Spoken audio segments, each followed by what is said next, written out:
In 2023, we are dedicating a full year to the topic of sustainability. Today's event continues the conversation, which kicked off in January with an introduction to sustainability as a strategic business priority. Moving from strategy to goals, tonight's conversation sheds lights on risk and rewards.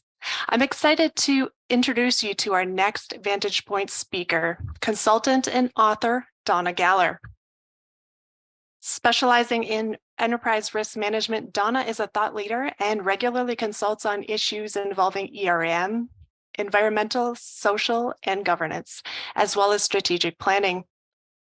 She began her career at Crum & Foster Insurance Company, and over the next 3 decades, built an impressive resume, rising to the ranks of Executive VP and Chief Administrative Officer while at Zurich. One of her many accolades, Donna was also named to Top 100 Insurance Women by Business Insurance. Donna is joined in today's event by Worldwide College of Business faculty member Chris Mandel. Chris is also an expert in risk management and will engage in conversations with our guest speaker as well as address live questions from our audience. And on that note, before turning the floor over to Donna, I wanted to invite our viewers to ask any questions you may have through the Q&A icon you'll find at the bottom of your screen. And so without further delay, it is my pleasure to invite Donna to our virtual stage. Donna? Oh, Donna, I have you on mute still. I think that should work. Thank you so much, Rachel. I'm delighted to be with all of you this evening. And we are going to be talking about the risks that are posed when a company starts to engage in ESG, but we'll also try to hit on some of the rewards as well. So first slide is just to remind everyone that there's a very large universe of risks, and risk managers need to be cognizant of all the risks that they look at today, but also make sure that they add ESG risks into the mix as well, because so many companies have been so focused on getting their ESG initiative underway and to gain some momentum with it, that they've really overlooked or not thought about the risks. So today we're going to do that. And let's start with the next slide, where I try to outline what are the top risks that companies face when they start their or as they progress in their ESG journey. So the first one is failing to meet publicly stated goals. And that risk manifests itself as damage to the reputation of the company. It could also impact how they're looked at by their D&O underwriter. So it has a lot of permutations. And it's one of the reasons, in fact, why some companies decided that they weren't going to publicize their goals yet, because they were so afraid of not meeting them. So either scenario is not a good one. Not having goals, not being confident enough to state your goals, but also stating those goals if there's a risk that you might not meet them. The next one I wanted to talk about is purposeful or inadvertent greenwashing. So the risk there manifests as fines, penalties. It could result in shareholder suits or customer suits against the company, because if you say you're going to address ESG in a certain way and you don't do it, or you say that something that you've done in fact has helped the environment when in fact it hasn't, then you're opening yourself up to these fines, penalties, and suits. And just to give you a couple of examples, not long ago, the investment arm of Deutsche Bank, for example, had their offices raided. The CEO of the investment arm had to step down because it was found that they were saying that some of their funds were ESG funds, that the companies in the funds were practicing ESG when in fact the investment analysts weren't even really finding out that that was true. Another example in that same kind of space, the investing space, Goldman Sachs was fined $4 million not too long ago in November of 22, because they too were saying that certain funds were ESG funds, and when it was looked into how they were doing it, they were supposed to, the analysts were supposed to be filling out questionnaires to asking questions of the companies. Do you do this with regard to environment? Do you do this with regard to social?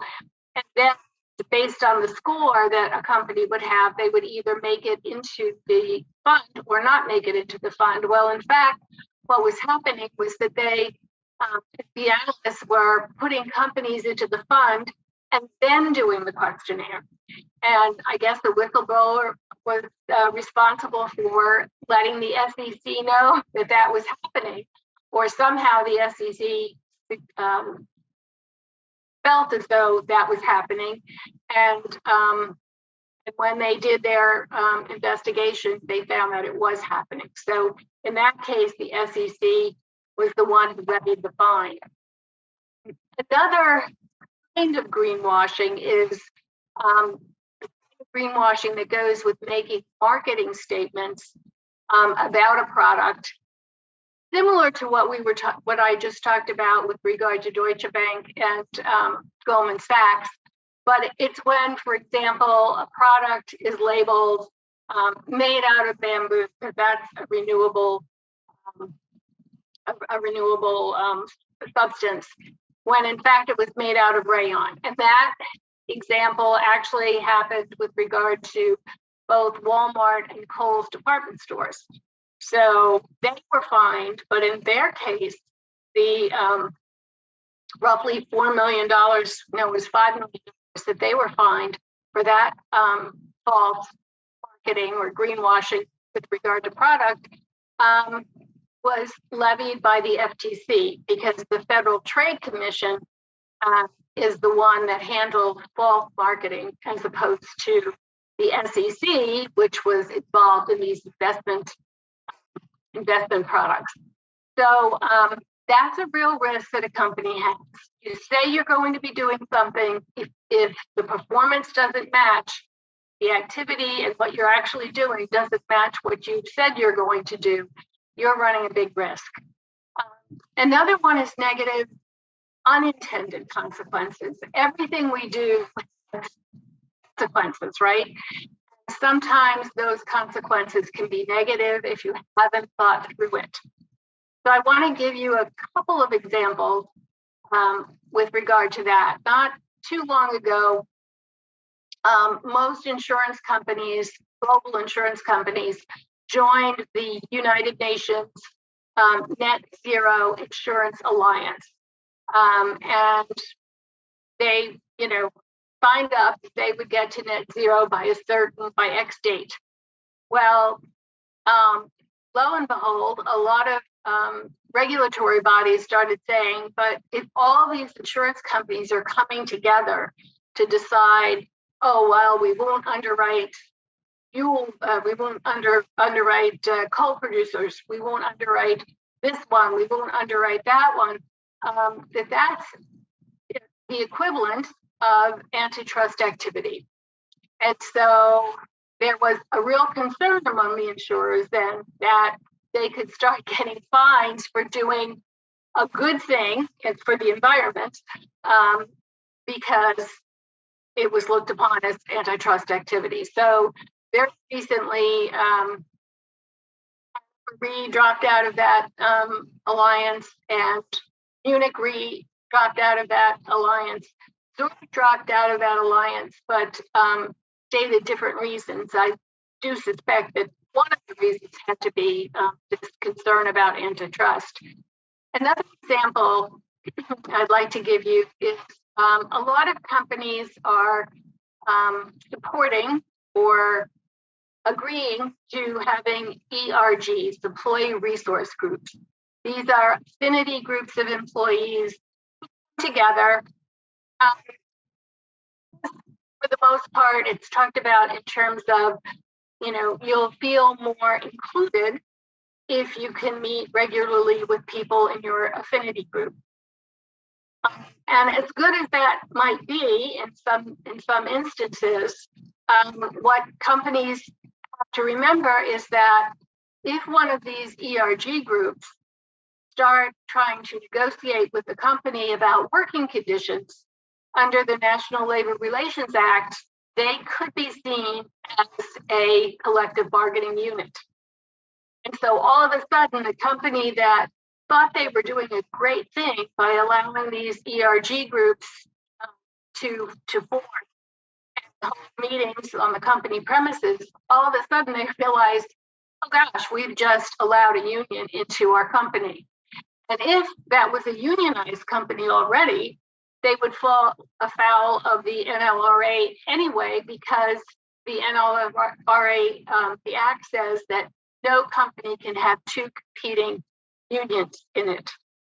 So again, these are just unintended consequences when you're trying to fulfill the ESG mission. Two more we'll talk about. Another one is unanticipated expenses that can have a negative effect on the bottom line. Now, I mean, the extra expense probably is not always unanticipated when you start your ESG journey, but maybe it is.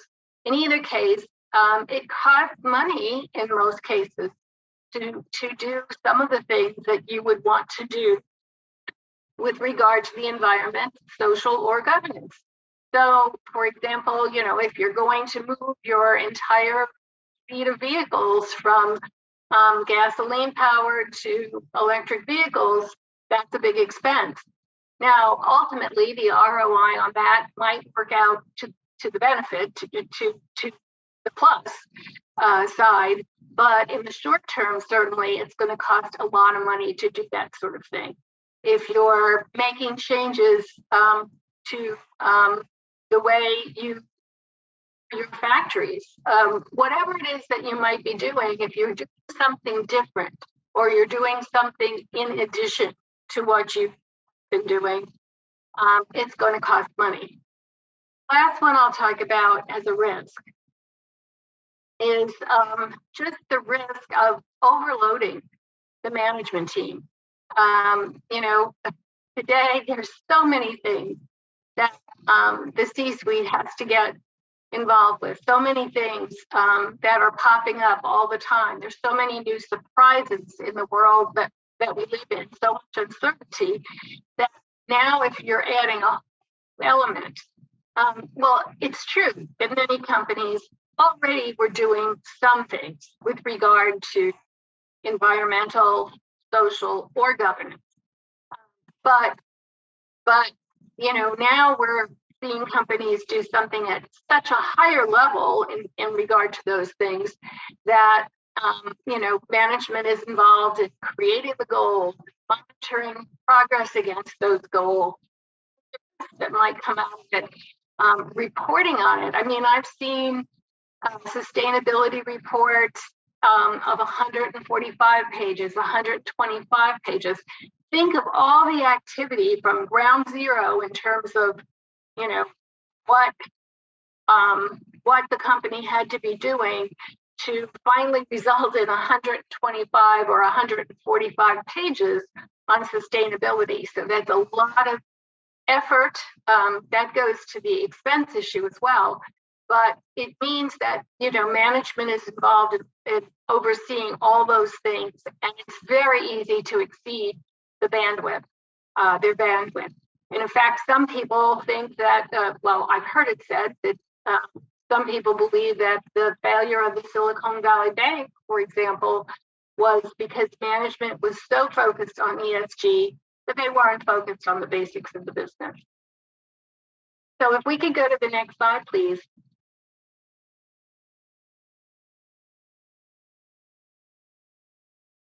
I don't know if we've turned the page or not. There we go.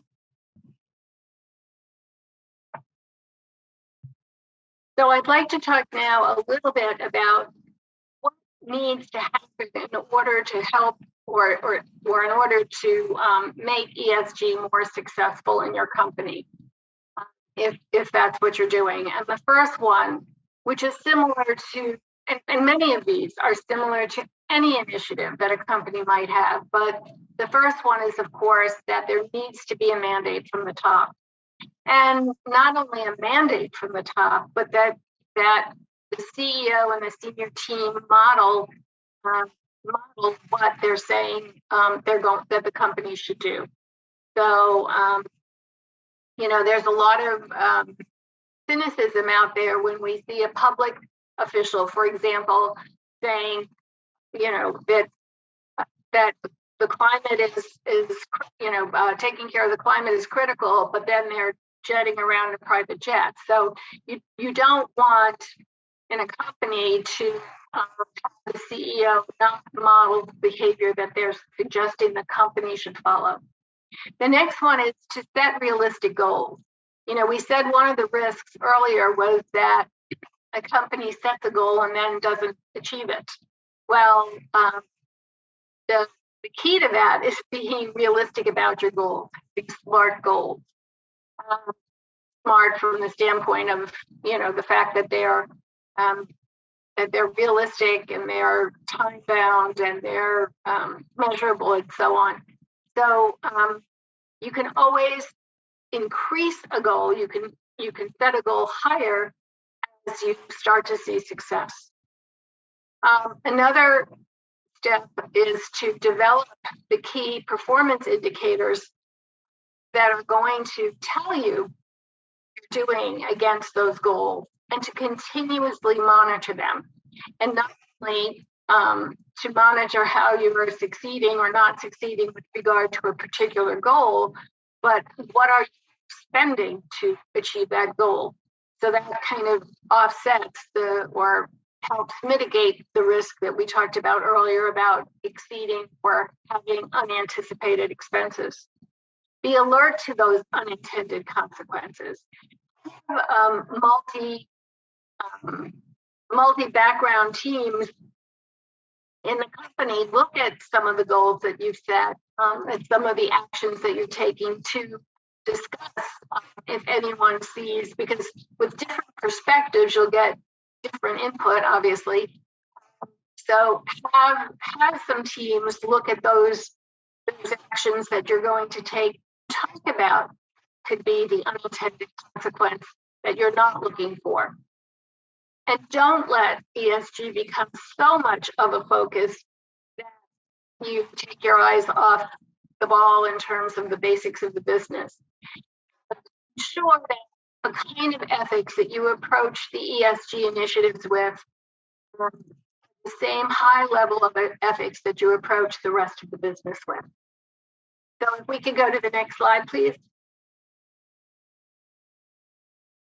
Let's talk a little bit about the things that are going to enable you in your ESG journey and those things which might be the headwinds. So the tailwind would be that momentum certainly has been building for the adoption of ESG. There's a lot of money pouring into ESG funds, it's actually, I think the number I saw recently is $4 trillion, I think, in ESG funds. So investors want to invest in companies that are practicing ESG.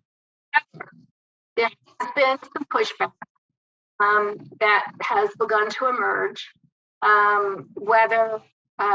Just what yesterday or the day before, Governor DeSantis in Florida passed a law saying that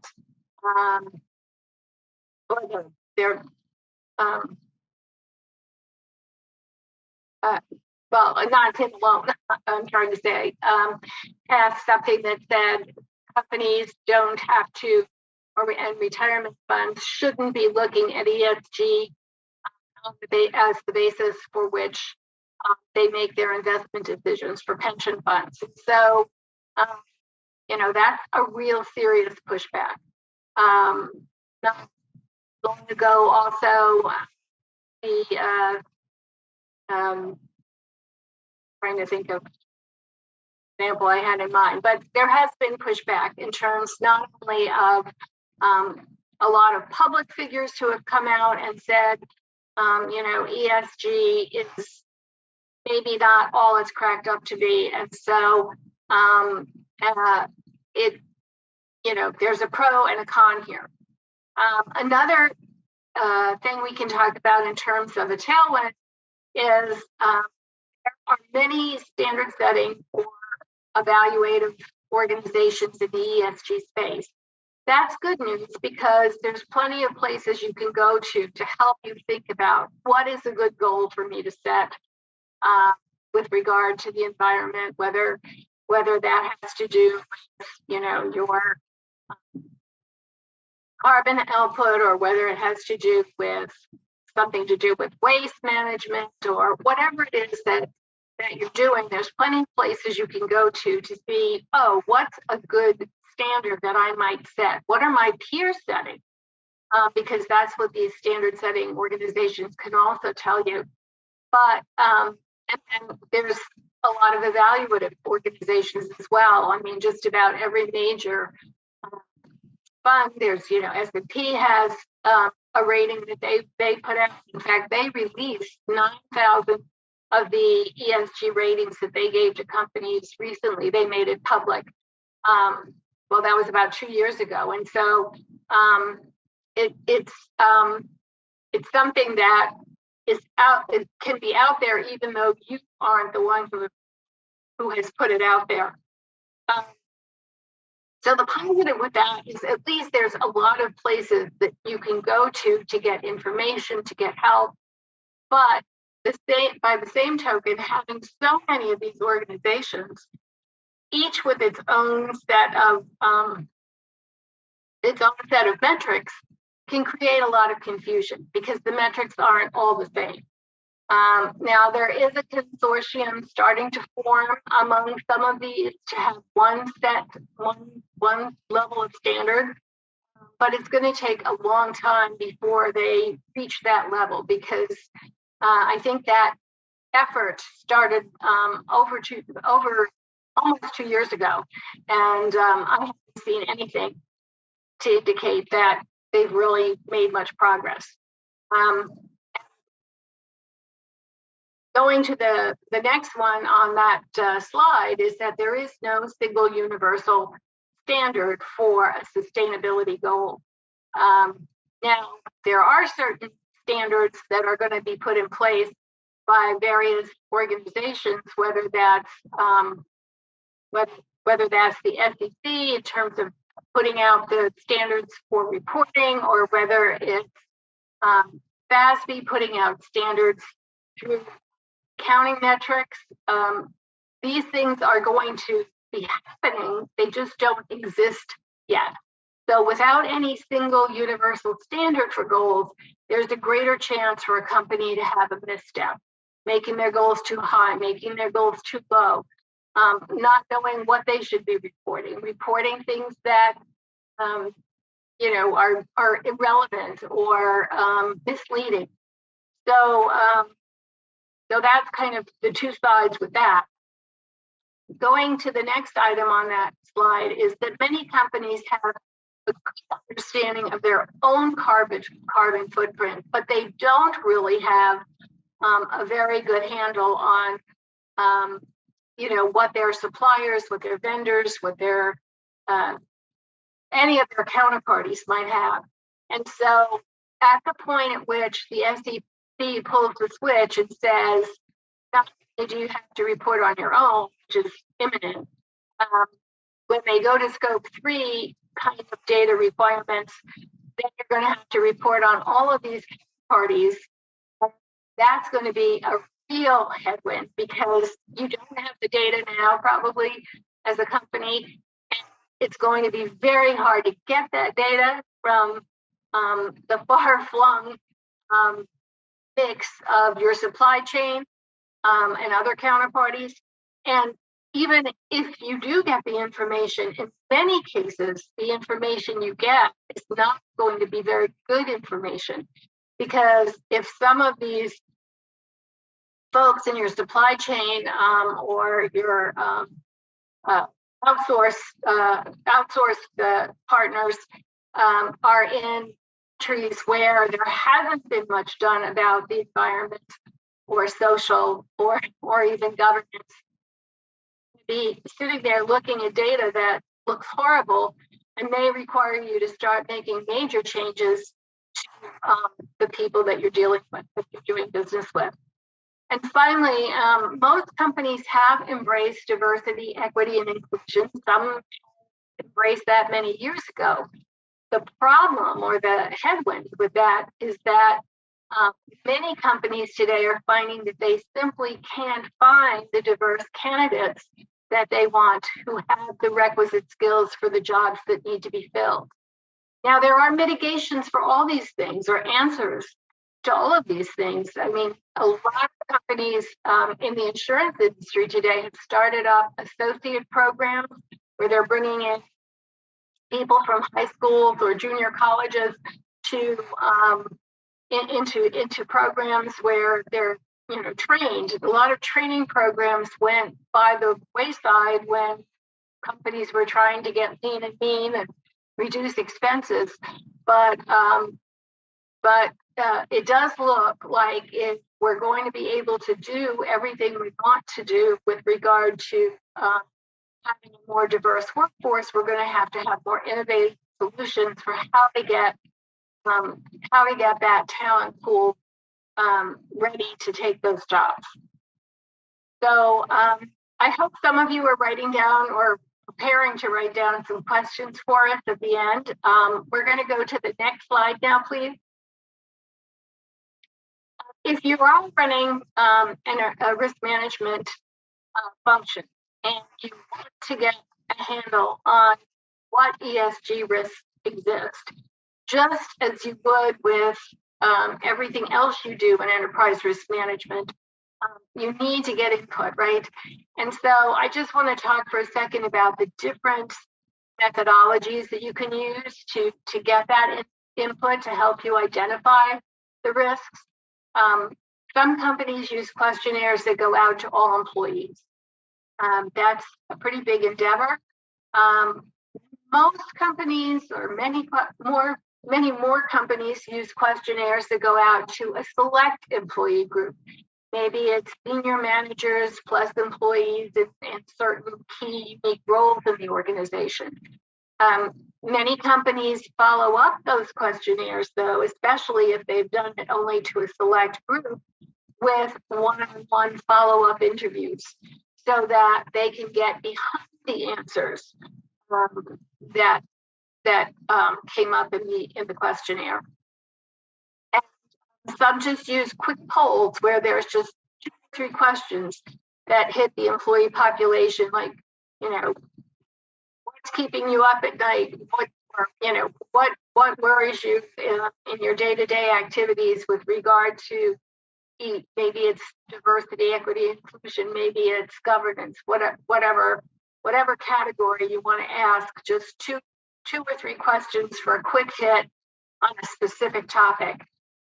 And then some companies go all the way out, all out, I should say, and hold workshops that are led by either the risk management team or by the business unit or department heads, where a whole group of employees come together in person and work through the kinds of risks that they're facing. So those are different ways that you get the input to help you identify the risks.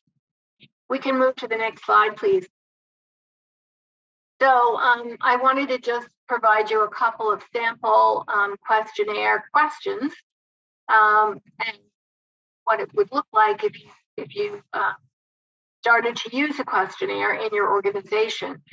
So for example, an environmental question might be, there is a risk that we, whatever company name it is, will not be able to meet the goal set for our transition to electric vehicles for our auto and truck fleet. So the questionnaire, not the questioner, the responder would have to indicate whether they felt that the risk was high, medium, low, or not at all. And then if it's high or medium, would have to give some explanation, because just knowing that the risk is out there isn't always very helpful unless you can get some context. So if we go to the next slide, please. Another environmental question could be, there's a risk that our calibration of energy savings from our solar installation is not accurate. Often management thinks that something is great because they're getting certain readings that look good, but only to find out that everybody knew that the way these things were being measured wasn't good, wasn't accurate, wasn't right. So that kind of a question is always a good question to when you're trying to look or trying to find the risks that might be buried within your ESG program. We could go to the next slide, please. Here's a social question. There's a risk that our implementation of salary ranges for various job categories has not been equitably administered. It's very possible that you have a particular job in a company that a number of people hold that same kind of job. They might all come to the company with different educational backgrounds, different years of experience doing that kind of work.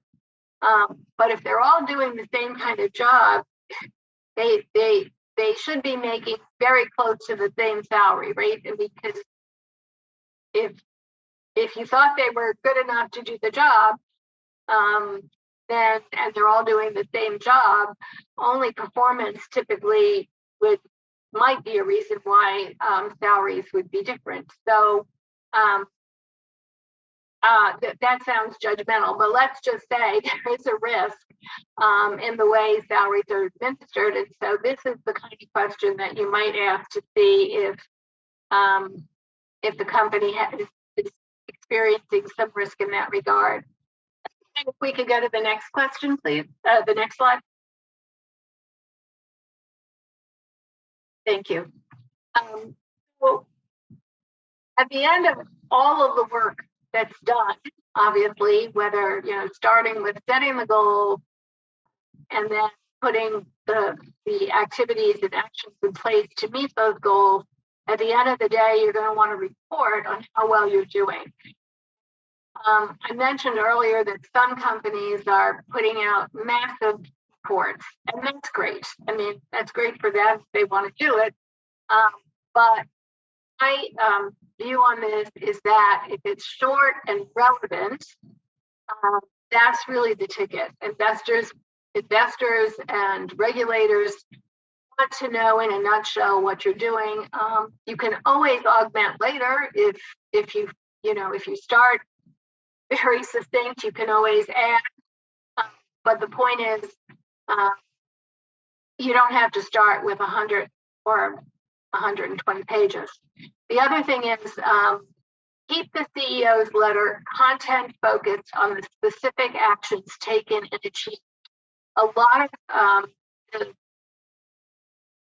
reports that I've reviewed start with a CEO letter, and I can tell you that a lot of them are so verbose, lots of value statements. It just doesn't get to the point. I recommend getting to the point. Make sure that you have control measures in place to ensure that the metrics are accurate. Think about how you were going to get those metrics tested or audited. The new SEC guidelines require that that what you're reporting has been audited. So when they finally get published, that's going to be something I guess that you have to do. But in the meantime, get that started. or think about it at least. Finally, keep a consistent format so that year-over-year comparisons can be made, because regulators and investors would like to see that as well.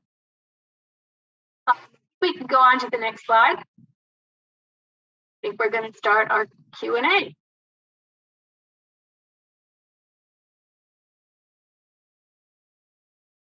Yes, indeed. Thank you, Donna. That was awesome. Thank you. So you raised a lot of issues, and I've got a lot of questions. So for the audience benefit, I just want to share with them that you and I were both at the annual Risk Management Society conference as speakers, and I want to observe that I think the only topic I saw more coverage on besides DEI was ESG.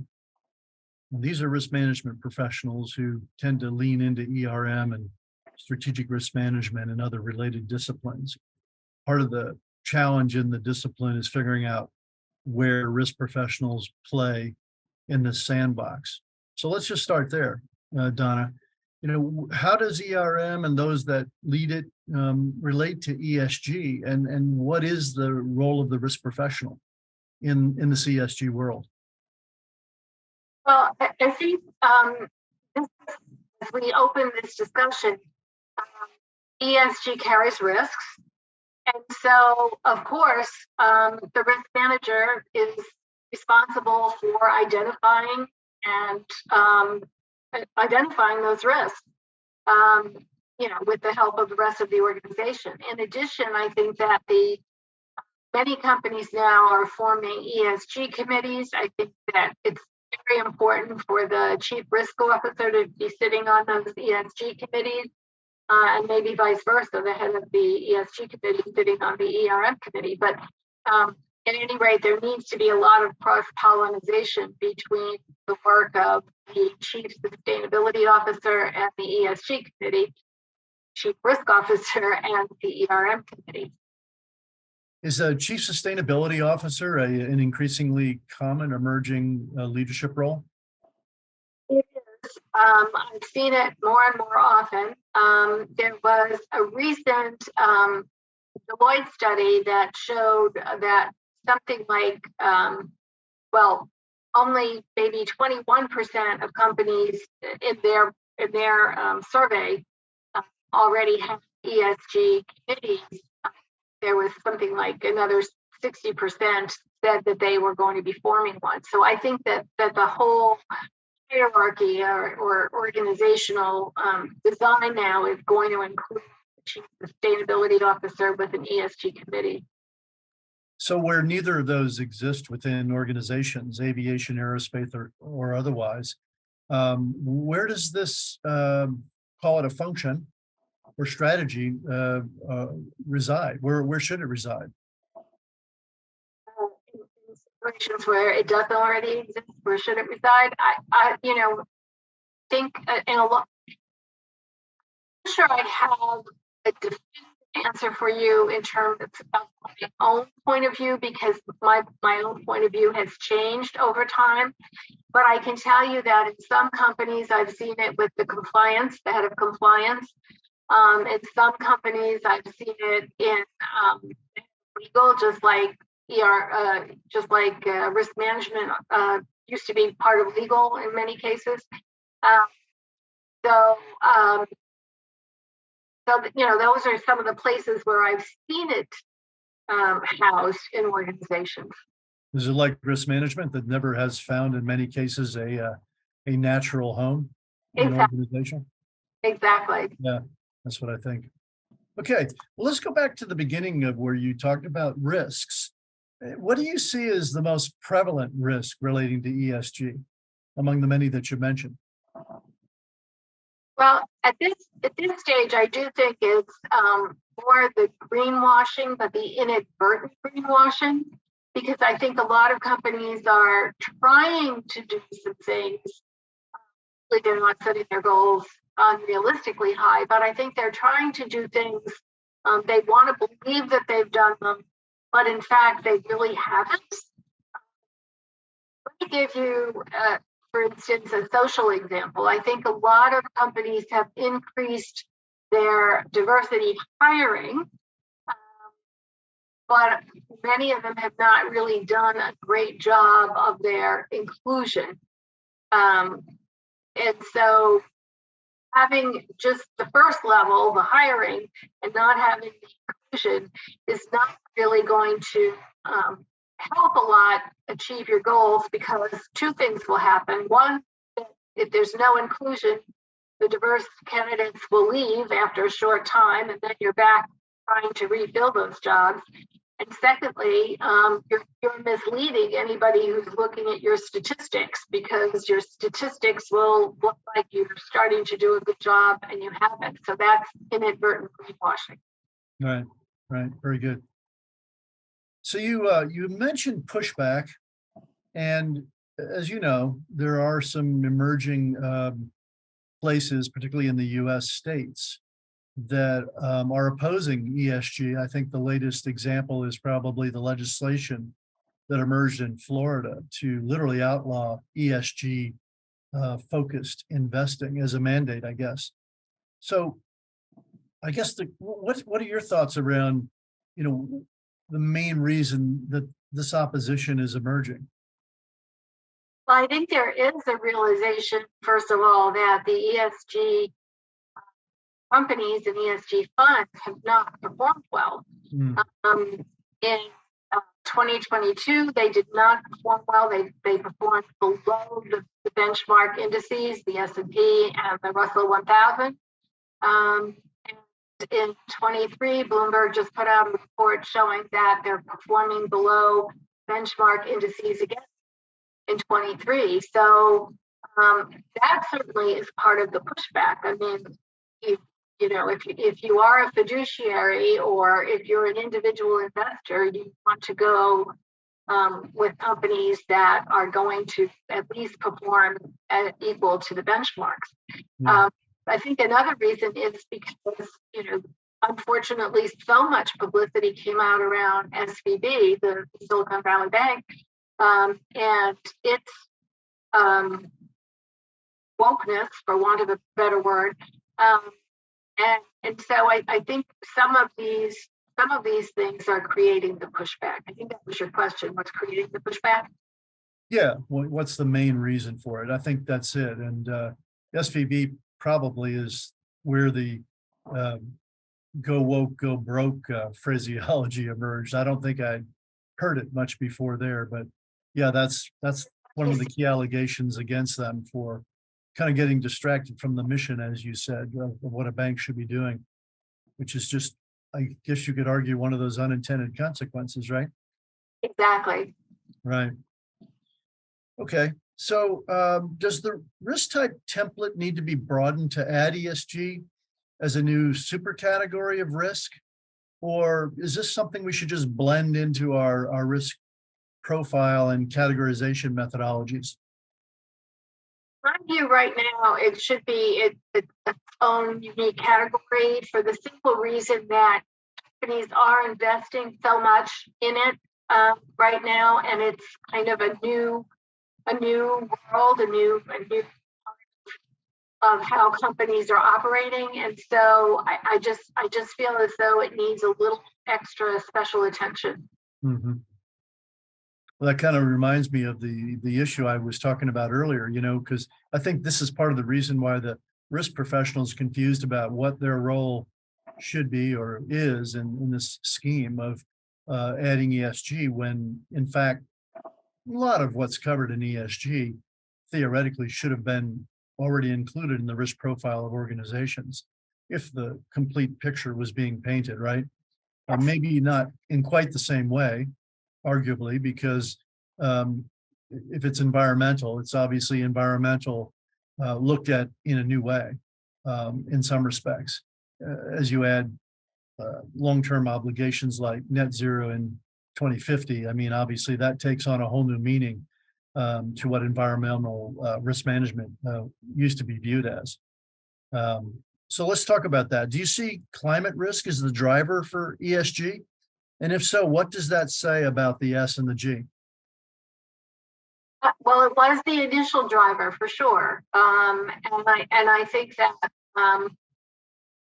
you know, just back to what you were talking about just previously, the fact that, we are setting goals now for all of these things is, again, what requires it to be kind of its own unique risk category, because the goals didn't exist before, but as well as the activities associated with the goal. But going now more forward with the rest of your question, I think the S and the G have become almost just as prominent now, or certainly the S has become as prominent as the environmental now. As again, it's just a cultural, cultural focal point. Yeah. Well, on a related matter, I guess it makes me wonder, how organizations should respond to the scientific data that contradicts the prevailing narrative, because that does exist. I've seen some of it. It may not be as voluminous as that underpins the narrative, but similar to the way we were guided in the pandemic, the COVID-19 pandemic, by different authorities, CDC and others, it wasn't always the right answer. And so I'm wondering, what do you think organizations should do with that contradiction? I think that the reason why, well, two things. One is, be careful when you set your goals. Don't necessarily set them too high because we don't believe that there's climate change necessarily, but in recognition of the fact that there are two sides to that scientific story. Set them appropriately. It's never a bad thing to try to help the environment, right? It's not a bad thing to help the environment. It's just Right. You want to do it in a realistic, not realistic so much, but a reasonable way. And also, in relation to your question, I would use the word balance. I think, one has to it's in the way they run the company. I mean, we used to have something called the balance scorecard, that kind of focused on 4 quadrants of how you manage your company: profitability or financials, people, processes, and development. And so, when you do this, just when the way you structure your ESG initiatives, remember the word balance. Yeah. Well, the other place that balance comes in is, and it kind of goes back to the performance of ESG funds that you were talking about, or underperformance, I guess I should say. And, the issue of shareholder capitalism versus, I guess, maybe stakeholder capitalism. What are your thoughts about those two concepts? I mean, and the ways in which they might clash?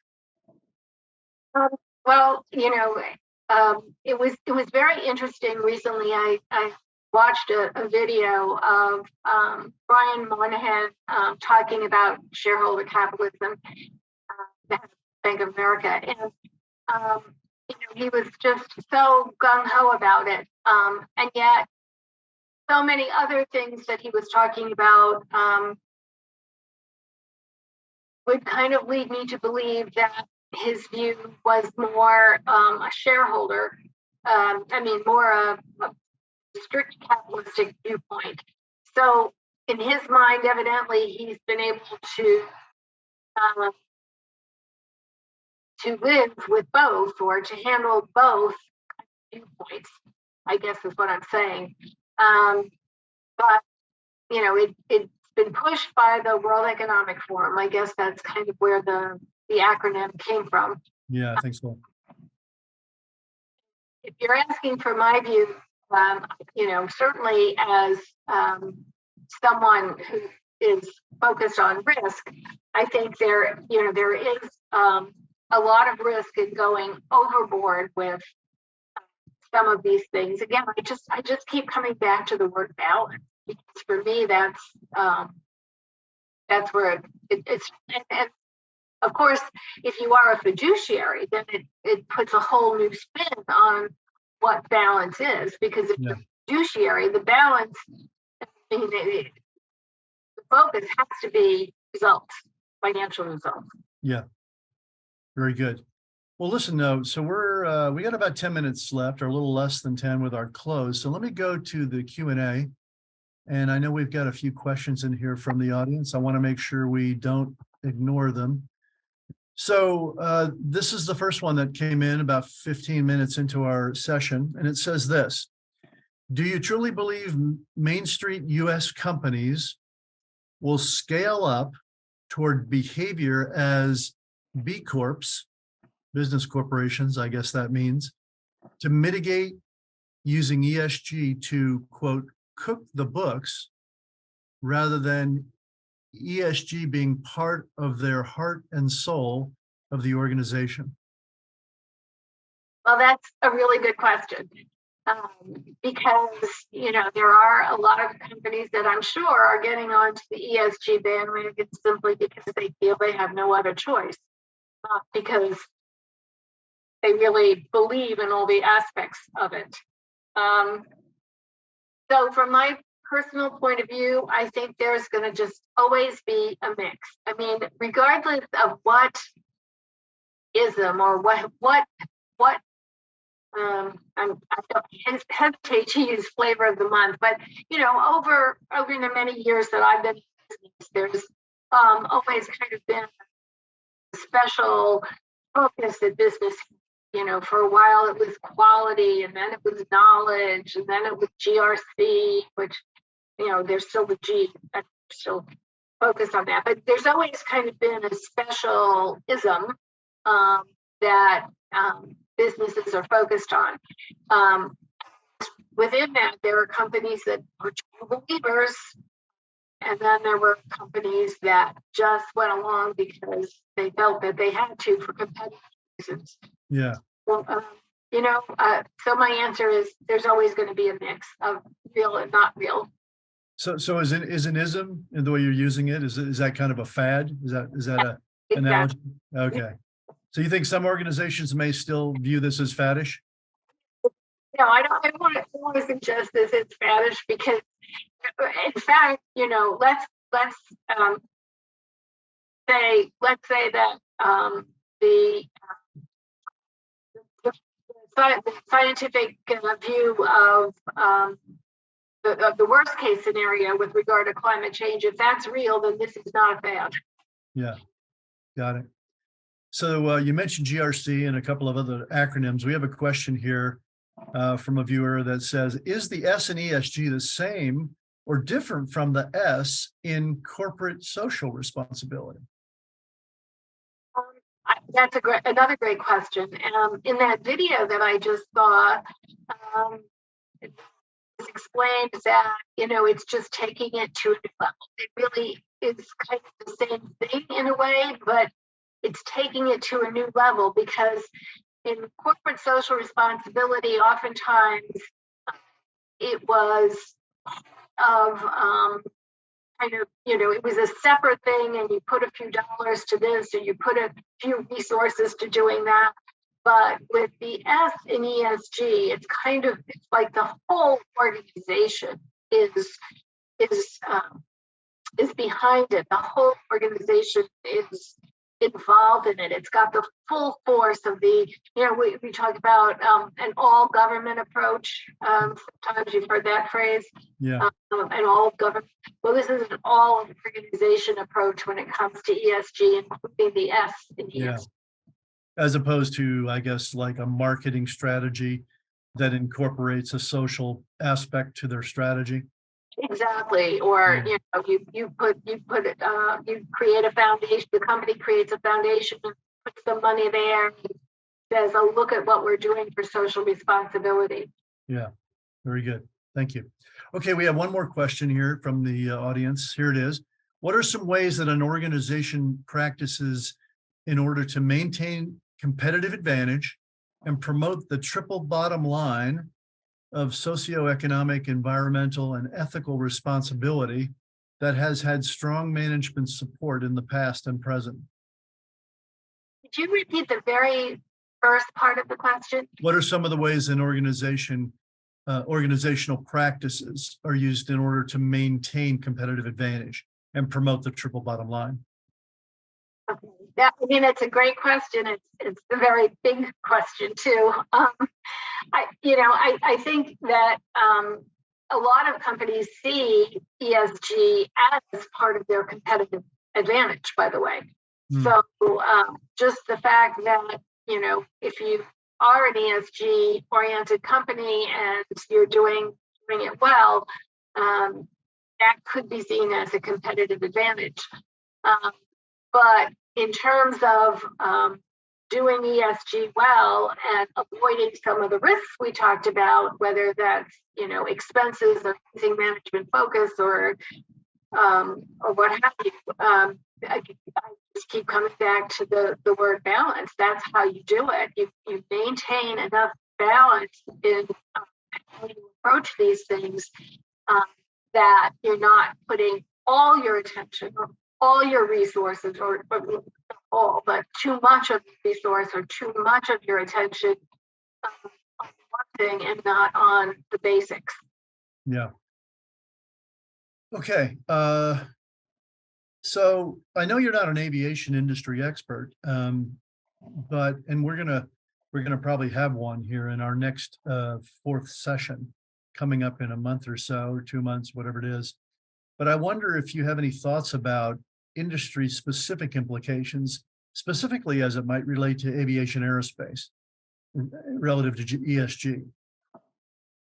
Well, I do think, first of all, I have flown a lot, so I may not be an aviation expert, but I've certainly done my share of flying.